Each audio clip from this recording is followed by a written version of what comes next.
I received an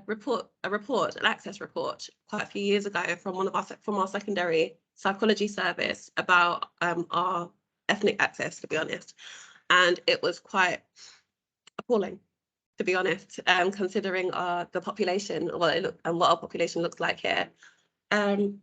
So a part of, transformation, linking in with our, trying to join up our primary and secondary services, as well as our voluntary and community organisations. Just thought this was a fantastic opportunity to get some initiatives out there. Let's put the word out. But before we even do that, we need to start looking at, what is actually wanted, what is actually asked of us from our more underserved communities.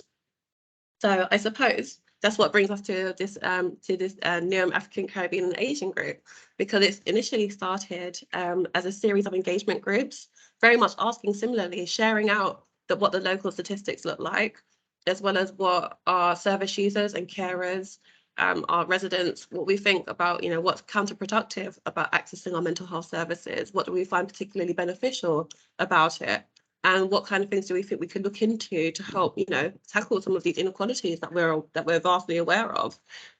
And this was a space that not only just service users and carers, which are, very important, of course, but it was an open space for professionals as well, for, for our staff over at the council, for all those that have an interest in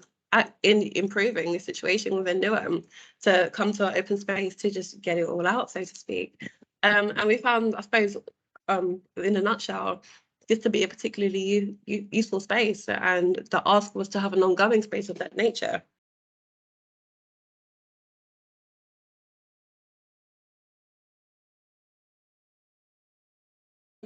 And essentially, it's the idea that's come organically from the group, but we've noted, similar sentiments within different reports within our transformation programme and prior as well, about the idea of sharing information with the community regarding mental health services, what they're about, how it works, our pathways, so on and so forth, and how this can help some of our more underserved communities that don't directly access our services to find out how to go about,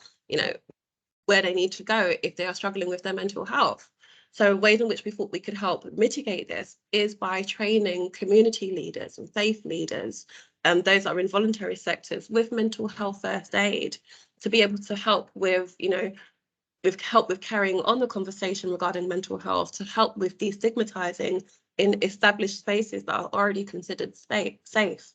as opposed to maybe more of our more mainstream conventional NHS buildings that may not necessarily seem so safe for some of our communities.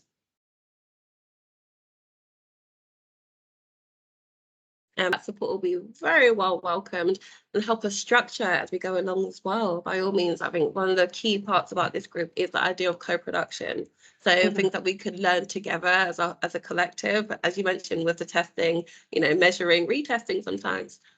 Yeah, the support will be ever so welcomed.